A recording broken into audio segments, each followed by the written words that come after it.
అందరికీ నమస్కారం.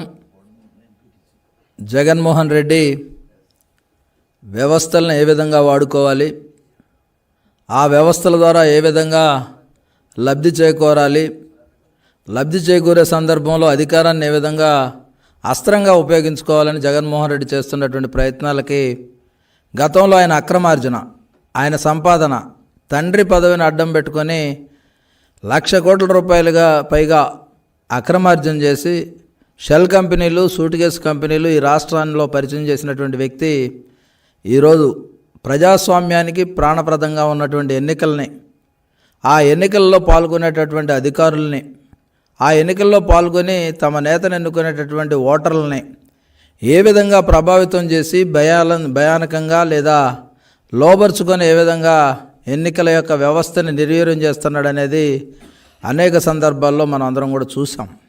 ఎందుకంటే ఎక్కడా లేని విధంగా, ఎందుకంటే అది ఒక మోడల్ లాగా జగన్మోహన్ రెడ్డిది ఏదైతే బిజినెస్ స్కూల్ ఏ విధంగా అతని అక్రమార్జన మీద ఒక రీసెర్చ్ చేసి అది ఒక పాఠంగా చెప్పినటువంటి పరిస్థితిలో పెట్టుకున్నటువంటి పరిస్థితి ఏ విధంగా ఉందో, అదేవిధంగా ఓటర్ల లిస్టులో తనకు అనుకూలంగా ఏ విధంగా మార్చుకోవచ్చు, అధికారులను ఏ విధంగా ప్రభావితం చేయొచ్చు, ఎపిక్ కార్డులను సైతం ఐఏఎస్ ఆఫీసర్లు గిరీష్ లాంటి వాళ్ళ దగ్గర నుంచి లాగిన్ తీసుకొని 30,000 పైగా ఏ విధంగా డౌన్లోడ్ చేయొచ్చు అనేది ఒక మోడల్గా ఇండియాలోనే ఎన్నికల వ్యవస్థ వచ్చిన తర్వాత ఈ 75 సంవత్సరాల పైగా భారత స్వతంత్రం వచ్చిన తర్వాత ఈ స్వతంత్ర దేశంలో ఎవరూ చేయనటువంటి సాహసాన్ని, ఎవరు కూడా ఇలాంటివి కూడా చేయొచ్చా అని అనుకునే విధంగా ఉండేటటువంటి విషయాన్ని జగన్మోహన్ రెడ్డి చేసి చూపించినటువంటి పరిస్థితి ఈరోజు చూస్తూ ఉన్నాం.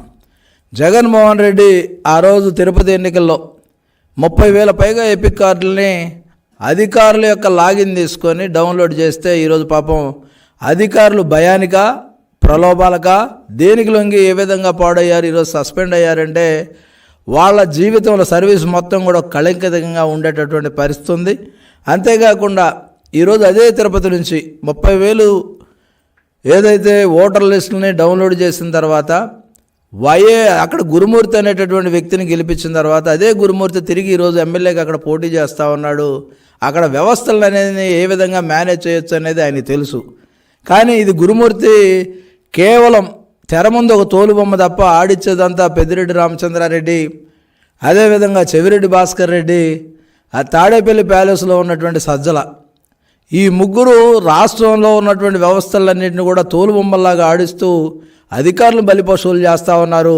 ఎస్ఐలు, సిఐలు అందరూ సస్పెండ్ అవుతూ ఉన్నారు. దీని మూలంగా ప్రధాన కారకులైనటువంటి ఐపీఎస్ ఆఫీసర్లు ఎందుకు సస్పెండ్ కావట్లా, ఈ సిఐలు మాత్రమే బాధ్యత లేదా ఎస్ఐలు మాత్రమే బాధ్యత, చిన్న చేపల్ని పట్టుకొని పెద్ద తిమింగలాలను ఎందుకు వదిలేస్తున్నారనేది పెద్ద సమస్యగా ఈరోజు రాష్ట్రంలో అందరం కూడా చూడాలి. అంతేకాదు, ఏదైతే ప్రధానంగా మనం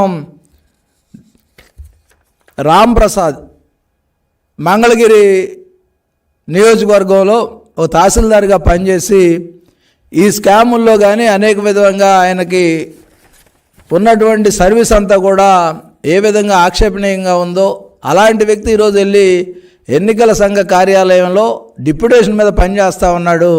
మరి ఎన్నికల సంఘం అతన్ని ఎందుకు ఉపయోగించుకుంటుంది, అతన్ని ఎందుకు డిప్యుటేషన్ వేయించుకుంది, ఆరోపణలు ఉన్నటువంటి అధికారులు ఎవరెవరు ఉన్నారు వాళ్ళని వదిలిపెట్టి ఈ ఆరోపణలు ఉన్నటువంటి వాళ్ళనే ప్రత్యేకంగా ఎందుకు ఎన్నికల కార్యాలయంలో కూర్చోబెట్టుకుంటున్నారనేది మనందరం కూడా చూడొచ్చు. ఎందుకంటే ఏదో విధంగా ఎన్నికల వ్యవస్థను మేనేజ్ చేసి ఓటర్ల యొక్క జాబితాలో తెలుగుదేశం పార్టీకి అనుకూలంగా తనకు వ్యతిరేకంగా ఉన్నటువంటి వ్యక్తుల యొక్క ఓట్లను తీసివేసి ఏ విధంగా అధికారంలో రావాలనే దాని మీద జగన్మోహన్ రెడ్డి దృష్టి పెట్టాడు తప్ప సక్రమ పాలన, అదేవిధంగా ఈ రాష్ట్రంలో మంచి పరిపాలన, అభివృద్ధి, సంక్షేమ కార్యక్రమాలు అమలు చేసి అధికారంలో రావాలి, ప్రజల మనసులను చొరగొని అధికారంలో రావాలనే ఆలోచన అతనికి ఎక్కడా కూడా లేదు. వ్యవస్థను మేనేజ్ చేసి రావడానికి ఆయన చేస్తున్నటువంటి ప్రయత్నం చూస్తూ ఉన్నాం. ఎందుకంటే ఎమ్మెల్సీ ఎన్నికల్లో చూసాం, చిత్తూరుకు చెందినటువంటి కార్పొరేటర్ 10వ తరగతి పాస్ అయిన కార్పొరేటరు గ్రాడ్యుయేట్ ఎమ్మెల్సీలో గ్రాడ్యుయేట్గా ఉద్యోగం ఓటు సంపాదించినటువంటి పరిస్థితి చూస్తూ ఉంటే, అంటే 10వ తరగతికి గ్రాడ్యుయేషన్కి రెండింటికి సంబంధం ఏంటనేది అక్కడ ఉన్నటువంటి అధికారులు చెప్పాలి. దాంతోపాటుగా అనేక మందిని ఈరోజు డిప్యుటేషన్ వేస్తూ ఉన్నారు. వాళ్ళందరూ కూడా ఎవరనేది ఒకసారి పరిశీలన చేసుకోవాలి.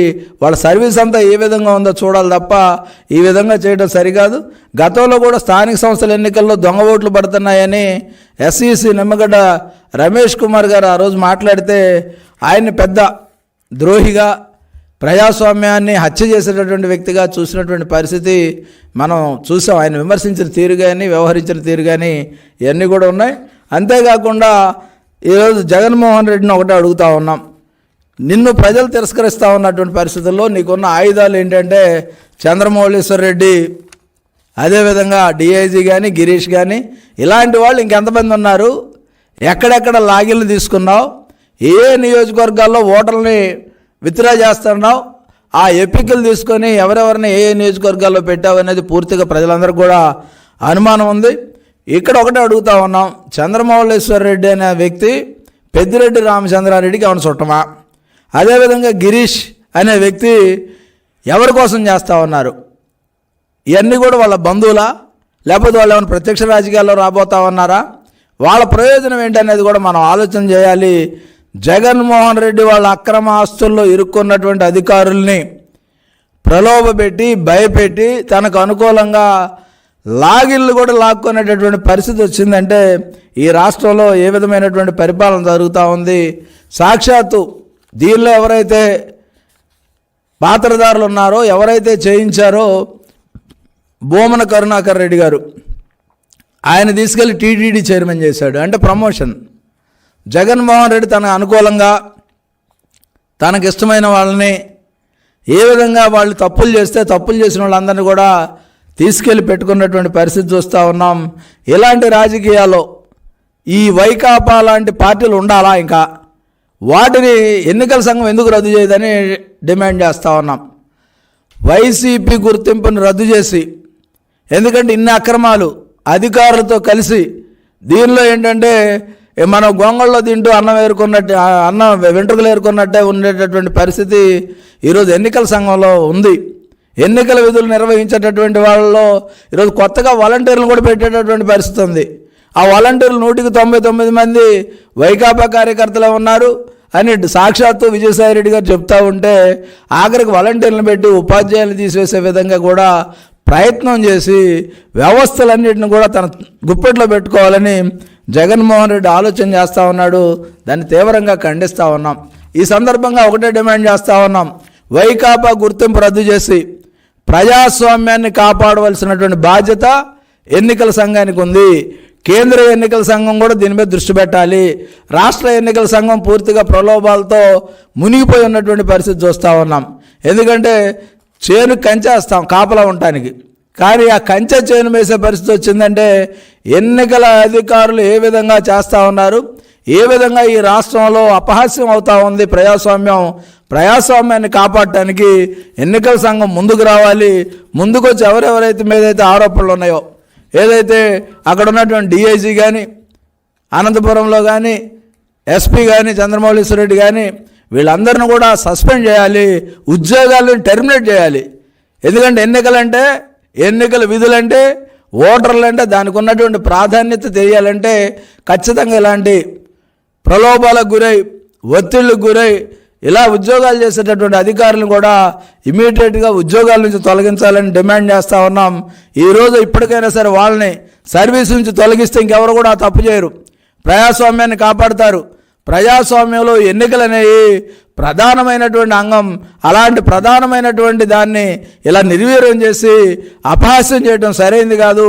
ఈ విషయంలో తిమింగళాలను వదిలిపెట్టి చేపలను పట్టుకుంటున్నారు. తిమింగళాలను వేసేయండి అంతే తప్ప అప్పుడు మీ మీద విశ్వసనీయత వస్తుంది తప్ప ఈ విధంగా రాదు.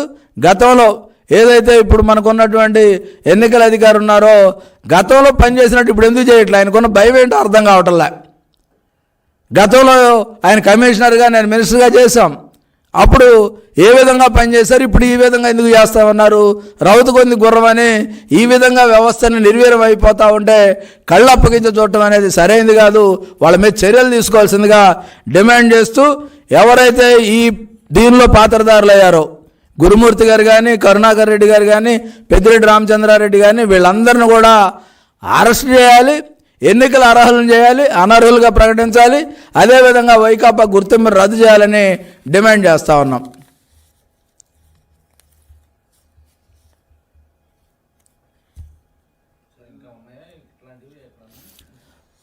దాదాపు 175 నియోజకవర్గాల్లో కూడా ఇలాంటి సంఘటనలు ఉంటాయి. ఎందుకంటే అన్నం అంతా కూడా ఉడికిందా లేదా చూడక్కర్లేదు, ఒక మెతుకు పట్టుకుంటే సరిపోద్ది. ఎన్నికలు నిష్పక్షపాతంగా జరిగేటటువంటి అవకాశాలు కానీ ఓటర్ లిస్టులో పారదర్శకత కానీ లేదు. ఎందుకంటే దానికి ఉదాహరణ మంగళగిరి ఎవరైతే రాంప్రసాద్ ఉన్నారో ఆయన తీసుకెళ్ళి అక్కడ పెట్టి ఎవరు లాగినేద్దాం అనుకుంటున్నారు, ఎవరిని ఏం చేద్దాం అనుకుంటున్నారు. అలాంటి వ్యక్తులను ఎన్నికల కార్యాలయంలో కూర్చోబెడితే అన్నీ కూడా అనుమానాలు తలెత్తుతాయి. అదేవిధంగా కలెక్టర్లు కూడా దిగజారిపోతా ఉన్నారు. ఐఏఎస్లకు ఉన్నటువంటి పరిస్థితి ఈరోజు ఐఏఎస్ అంటేనే మేజిస్ట్రేట్ హోదా ఉన్నటువంటి వ్యక్తులు ఈ విధంగా ప్రలోభాలకి భయాలకి గురైపోయి వ్యవస్థను నిర్వీర్యం చేస్తున్నారు. ప్రజాస్వామ్యాన్ని కాపాడటం కోసమే మేము పోరాడుతూ ఉన్నాం. చంద్రబాబు నాయుడు గారు చెప్తారు, అది ఖచ్చితంగా చంద్రబాబు నాయుడు గారు చెప్పింది వినటం జరుగుతుంది. చంద్రబాబు నాయుడు గారు ఇష్టం అండి, వ్యక్తిగతంగా నాదేముండదు. Okay, thank you.